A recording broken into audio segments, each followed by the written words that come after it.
महाराज जी एक दोहा पढ़ने के बाद हृदय स्वीकार नहीं कर पा रहा कि ढोल गवार शूद्र पशु नारी सकल ताड़ना के अधिकारी।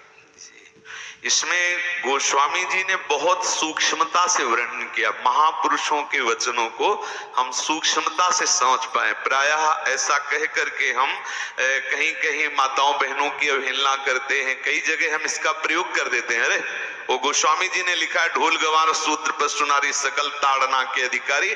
अब इसकी व्याख्या सूक्ष्मता से सुने और विचार पूर्वक। शास्त्रीय प्रमाण के अनुसार ढोल है ना, ढोल को ताड़ना चाहिए। ताड़ना मतलब उसको ठपाक चाहिए, और बेताल नहीं। शास्त्र सिद्धांत के अनुसार, संगीत शास्त्र के अनुसार तभी वो राग प्रकट कर पाएगा, तभी वो बजेगा। ढोल को हाथ जोड़ के बोलो कि साहब आप बज जाएं, नहीं बजे, उसको ताड़ना चाहिए।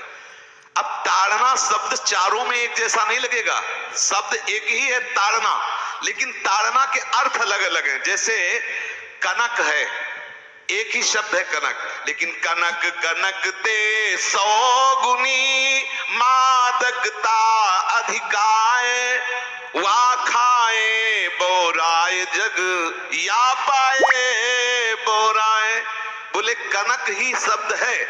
जैसे ताड़ना शब्द का हम प्रयोग केवल वही समझे कि ताड़ना देना ही नहीं, उसका अर्थ अलग अलग है। जैसे कनक शब्द है, कनक को सोना भी कहते हैं और कनक को धतूरा भी कहते हैं। कनक को धतूरा भी कहते हैं। एक कनक है जिसके खाने से बावरा हो जाएगा, और एक कनक है जिसके पाने से बावरा हो जाएगा। कनक शब्द एक ही है, लेकिन दोनों का अर्थ अलग अलग हो गया।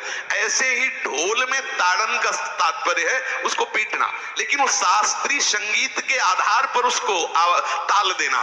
ताल देने से ही वो राग प्रकट करता है, आनंद की उमगन करता है, ना कि प्रार्थना करने से। समझ रहे? अच्छा, गंवार, गंवार कहते हैं विवेकहीन पुरुष को। विवेकहीन पुरुष को कोई कार्य दे दो और उस पर दृष्टि न रखो तो कार्य नष्ट हो जाएगा। वहां ताड़ने का तात्पर्य उसको पीटना नहीं है, उस अविवेकी गंवार पर दृष्टि रखो। जो आपने कार्य सौंपा है, जो भी कार्य उसका है, उस अविवेकी पर दृष्टि रखना ताड़ना हुआ। उस पर दृष्टि रखो, क्योंकि वो अविवेकी है, गंवार है, वो कार्य प्रणाली ठीक जानता नहीं। आप जहां त्रुटि होता संभाल लेना तो वो संभल जाए, क्योंकि वो गंवार है। और शूद्र, शूद्र का तात्पर्य होता शूद्र। वैसे जो वर्ण व्यवस्था में शूद्र का प्रादुर्भाव सबसे श्रेष्ठ जगह से प्रादुर्भाव है। वर्णन आता है ब्राह्मणोष मुखमाशीत बाहु राजन्यः कृतः उरुददस जत वैश्या पदभ्याग्रम शूद्रो जायत।